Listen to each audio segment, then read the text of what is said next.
What separates a beginner cruiser from a clever one? The beginner walks off the ship with an unexpected $5,000 charge. The clever cruiser? They already know every trap and exactly how to dodge them. Sure, you paid for your voyage, but the cruise company isn't finished with your credit card. They're counting on you buying that $350 internet bundle, that $300 deluxe spa session, and those $25 professional photos your smartphone could snap even better. This isn't really a getaway. It's a financial obstacle course. But today, you're leveling up. I'm revealing the 13 most expensive cruise traps and showing what seasoned travelers do differently to keep hundreds in their pocket while still enjoying every moment. So before you swipe that onboard card one more time, listen up. Your vacation budget will thank you. Number 1. Internet bundles. Ship-based internet has gotten better thanks to Starlink and modern satellite technology, yet it remains among the priciest add-ons available. Basic messaging plans typically start at $10 to $20 daily, while full packages allowing video calls or streaming reach $25 to $35 per day, or between $150 and $350 weekly. Speed has definitely improved, reaching 50 to 150 megabits per second sometimes, though reliability changes, particularly in remote waters or busy times. Think of it as a luxury, not a must-have. Plenty of seasoned travelers skip it completely, viewing their voyage as a rare opportunity to unplug. Others buy minimal access for port check-ins, using coffee shops or terminal Wi-Fi that costs nothing. When doing this, remember switching your device to airplane mode after departure, avoiding costly roaming charges. Different lines promote free internet, yet check the details carefully. Often there's a $10 to $20 setup charge, or limited time before premium upsells begin. Though select luxury brands like Virgin Voyages or Regent Seven Seas include unlimited access, mainstream carriers typically don't. The clever approach? Decide if constant connectivity truly matters. For most travelers, it's cheaper and genuinely relaxing to stay offline while sailing, reconnecting only upon reaching shore. Number 2. Spa services. Shipboard wellness centers are beautiful, peaceful, and famously overpriced. Whether it's massages, facials, haircuts, or nail services, nearly every treatment costs more than what you'd spend on land. One massage alone can run $200 to $300, plus mandatory 18 to 20% service charges. Much of your appointment isn't even actual treatment time. For certain people, spa visits are vital for relaxation, yet most veteran cruisers find the markup rarely justifies itself, or giving up precious sailing time in dim treatment rooms. Those free massage lottery wins? Typically tiny vouchers covering barely half a session. When you genuinely enjoy spa experiences, or have onboard credits to spend, smarter savings exist. Look for boarding day or port day promotions, frequently offering 20 to 40% discounts on selected services. Bundling multiple appointments together can unlock package savings. The better value, though, is typically the Thermal Suite Pass. Costing roughly $200 to $350 weekly, it provides unlimited entry to heated recliners, saunas, steam facilities, and hydrotherapy pools, representing the vessel's most peaceful retreat. Many seasoned cruisers, particularly on cold routes like Alaska or Northern Europe, consider it their essential daily sanctuary. The clever strategy? Skip the expensive individual treatments without significant discounts. Instead, buy thermal suite access. It's among the rare ways to truly relax aboard without constant upselling. Number 3. Professional photography. Ship photographers appear everywhere, during boarding day, throughout dinner, even beside the walkway at ports. Previously, these pictures made nice keepsakes. Now, they've become major onboard money traps. Given smartphone cameras matching professional quality, most passengers simply don't need them. Physical prints usually cost approximately $25 each, digital versions often matching that price. Bundle offers climb into hundreds, while wedding or celebration albums exceed $3,000. Even those free photo drawings are primarily marketing tricks, luring you back to the gallery. Most veteran cruisers completely skip these photo opportunities, finding them overly staged and outdated. You'll capture better, more natural images with your personal device. Here's the pro technique. Ask a crew member to snap your photo. They're consistently willing to help, providing a fantastic method for including everyone, absolutely free. However, one exception exists worth considering: a formal evening family portrait. When it's the sole occasion everyone's dressed elegantly together, buying 1 or 2 prints can prove reasonable versus scheduling a studio appointment back home. The clever strategy? Skip random boarding and dining photos. Use your personal phone or helpful crew, splurging only when truly meaningful. Number 4. Artwork sales. Every vessel hosts them. Those supposedly exclusive shipboard art sales, advertising rare discoveries, free champagne, even a free print simply for attending. Here's reality. These presentations rank among the biggest financial traps afloat. Most displayed artwork isn't genuine originals. They're factory-made prints with fake brush strokes applied to mimic hand painting, and pricing is dramatically inflated. That estimated value they mention? Typically just promotional language, making pieces appear more valuable than actual worth. Even winning a piece, your total expense doesn't end with your bid. Expect a buyer's surcharge of 15% minimum, plus substantial shipping and handling costs, sometimes additional framing charges. That supposedly free print for showing up? You'll probably pay $30 minimum just for home delivery. The clever approach is straightforward. Grab the free champagne, watch the presentation, then exit before bidding starts. Unless you absolutely love a piece and don't mind the premium, skip the auction, investing your money in experiences you'll genuinely remember. Number 5. Shopping traps. Cruise companies love tempting you with retail opportunities. From port presentations to shipboard shops, it's among the largest financial pitfalls afloat. Let's begin with those retail talks appearing on your schedule, labeled port shopping guides or jewelry seminars. They appear helpful, but function as structured sales presentations. The so-called shopping consultant earns commissions, directing passengers toward particular authorized retailers at ports. Those stores, such as Diamonds International, pay the cruise company substantial fees per transaction. Pricing is typically inflated, covering those payments and those free charm or gemstone vouchers.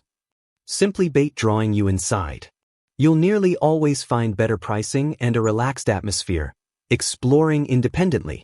Shipboard jewelry boutiques and shops operate identically. From watches and fragrances to precious stones, prices rarely represent genuine bargains, despite being marked duty-free or exclusive ship deals. Many items are inflated to appear discounted. Unless there's cruise merchandise you authentically want, resist buying pressure. Browse freely if interested. Yet remember, the cleverest cruisers allocate spending toward adventures and moments, not overpriced souvenirs accompanying them home. Number 6. Ship tours. They're among the largest financial traps afloat. Convenient and guaranteed for timely return before departure, yet that security carries a hefty premium. Costs typically run 30 to 50% above booking identical experiences through independent operators. Many tours follow identical patterns. You're grouped off the vessel, loaded onto transportation, then shuttled through several photo opportunities and gift shops before returning. It's convenient, yet seldom authentic. The better approach: plan your own adventure, or book directly with trustworthy local operators via platforms like Viator or Shore Excursion Group. You'll save money, experience smaller groups, and gain considerably more freedom. Simply ensure you check feedback and verify the return schedule, because when independent tours run late, the vessel won't wait. That's why veteran cruisers employ a balanced strategy. Book independently at ports that are nearby, walkable, or feature straightforward activities like beaches or city exploration. Reserve through the ship when tours are distant, require extended transport, or at tender ports where ship tours receive boarding priority. One additional pro trick: when booking through the cruise company, reserve pre-sailing via their platform or app. Pre-booking frequently saves up to 25% versus onboard pricing. Simply put, Don't pay ship premiums for identical cookie-cutter experiences. Conduct modest research. Balance expense with security, and you'll experience more while spending less, without getting stranded. Number 7. Premium attractions. Cruise vessels now resemble floating theme parks, loaded with thrilling features, such as racing tracks, virtual reality zones, roller coasters, and even zip lines soaring above the ocean. While many shipboard activities are free, these advanced thrills nearly always carry charges, and costs add up rapidly. Consider Norwegian Cruise Line. Their Galaxy Pavilion VR adventure costs roughly $8 to $10 per session, or $30 hourly, and their Formula One racing simulator runs $20 per race. The Speedway racing tracks? Approximately $15 to $20 per ride, without unlimited options. Carnival's Bolt Coaster charges $15 per rider for 2 brief laps, roughly 30 seconds of actual ride time. When your child accompanies you, that's $30 vanished in moments. And Royal Caribbean's recent Crown's Edge Rope Challenge, which suspends you above open water, debuted at $90. Currently costs about $50 to $60 for a 2-minute experience. These features are fun once, yet hardly exceptional value. When cruising with kids or thrill lovers, establish a spending limit beforehand, or select one splurge experience, skipping the rest. The pro technique? Focus on the many free activities, water slides, miniature golf, entertainment, and deck celebrations, providing hours of enjoyment without charges. Number 8. Gaming and bingo. Gaming areas and bingo sessions are vessel traditions, and also major financial pitfalls afloat. Cruise companies earn millions from passengers hoping for jackpots. Though intended as entertainment, odds constantly favor the house. When gambling doesn't interest you, you're missing nothing. Many cruisers prefer swimming areas, entertainment, and ocean scenery over sitting in windowless gaming rooms. Yet here's the angle.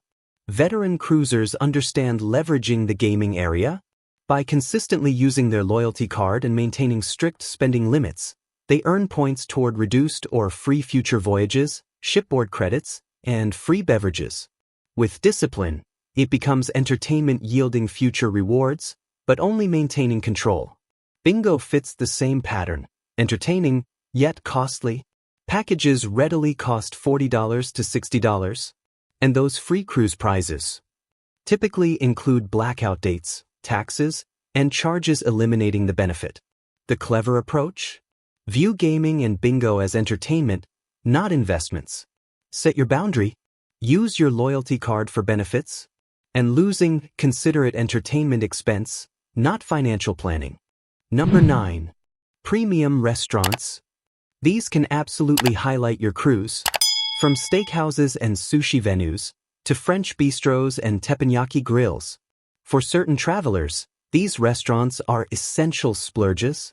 Yet many seasoned cruisers bypass them completely, still enjoying fantastic food in the main restaurant, buffet, or other included areas. You needn't pay extra for excellent cruise dining.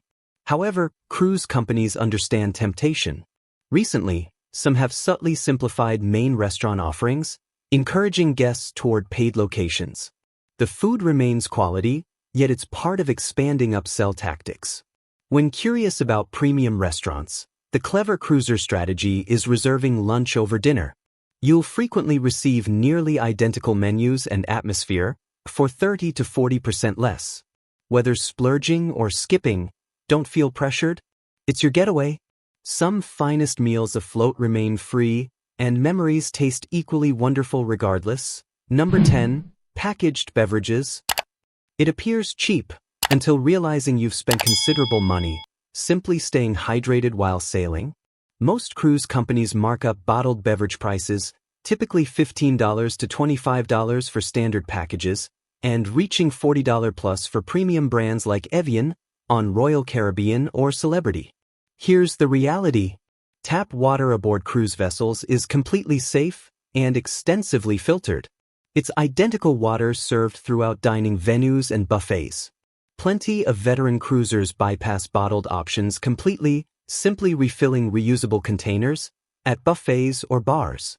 Bringing personal bottled water faces restrictions on certain lines, though reusable containers are universally permitted, and they'll save money while reducing waste. Pro advice: when you have beverage packages, bottled water typically comes included.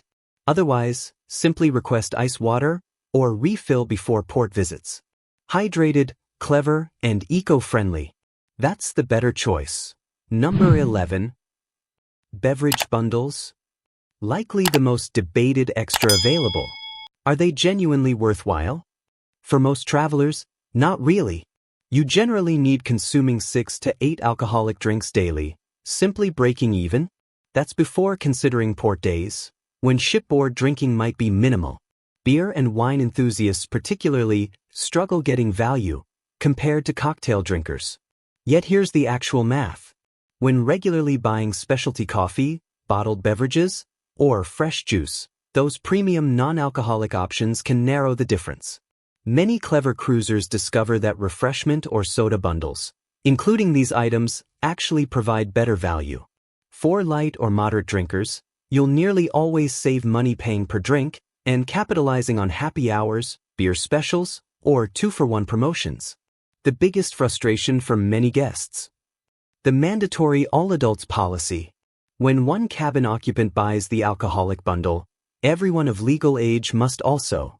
That requirement alone makes it problematic for couples or families with varied drinking preferences. The clever method? Calculate the numbers before buying. For some, the convenience of prepaying and avoiding bar tabs proves worthwhile. For others, it's among the simplest ways overspending at sea. Number 12. Single traveler surcharges. Solo cruising can be fulfilling, yet often includes one of the steepest charges at sea: the single occupancy surcharge. Most cabins are priced for dual occupancy, so traveling alone, the cruise company charges 50 to 100% additional, compensating for the absent passenger. One minor benefit: certain lines, like Royal Caribbean and Norwegian, grant solo travelers double loyalty credits when paying full fare for standard cabins. It doesn't reduce current costs, yet accelerates reaching enhanced loyalty benefits. Fortunately, more vessels now feature solo-specific cabins, avoiding the surcharge. Yet here's the catch: these rooms frequently cost nearly as much nightly as discounted standard cabins. The clever approach? Work with a travel professional, or watch for sales featuring reduced solo surcharges. On lower demand departures, cruise companies regularly decrease or completely eliminate the fee. Number 13. Cash machine and health services. Two of the steepest surprises afloat. The positive news? Both are completely preventable. Shipboard cash machines typically charge $6.50 to $7.50 per transaction, plus your bank's charges. On international voyages, you might encounter double currency charges when machines only dispense U.S. currency. Skip the hassle. Bring cash before boarding, or withdraw from land-based ATMs at ports. You might hear about tricks like obtaining cash through gaming machines then cashing out, yet cruise companies now track this carefully. It can cause account freezes or trigger cash advance fees. It's not worth attempting. Then there's the health facility, the costliest service aboard. Even brief consultations can cost $100 to $175, with basic treatments or prescriptions reaching hundreds. More significant cases, like IV therapy or imaging, can reach thousands. Cruise health centers don't process insurance, so you'll pay initially and submit claims afterward. The clever cruiser answer? Always travel with comprehensive travel insurance, including health coverage and emergency evacuation. Avoid shipboard ATMs, carry modest cash reserves, and verify your coverage extends to sea travel. These simple steps can prevent thousands in charges. Bonus tip: one thing seasoned cruisers never buy: daily necessities from the vessel's retail shop. Basic supplies like pain medication, seasickness remedies, sun protection, toothpaste, and personal care products are priced at 2 to 3 times normal retail, sometimes significantly more. A small medication package can readily cost $20 to $30. And when the shop's closed, Your sole alternative is an even costlier health center visit. The clever approach is simple. Prepare your own compact first aid and hygiene kit before sailing. Include pain and stomach remedies, sun protection, bandages, deodorant, and any personal care necessities. You'll prevent inflated pricing and needless worry. A bit of preparation before boarding can preserve real money at sea, and that's precisely what clever cruising means. Cruising needn't empty your wallet. Clever cruisers avoid these traps and still experience wonderful vacations. Now, I want hearing from you. Comment below sharing your biggest cruise spending mistake, or one you'll definitely avoid next time. And remember to subscribe to Cruise Cipher for more cruise strategies and tricks weekly. Keep watching to discover even more methods for clever cruising.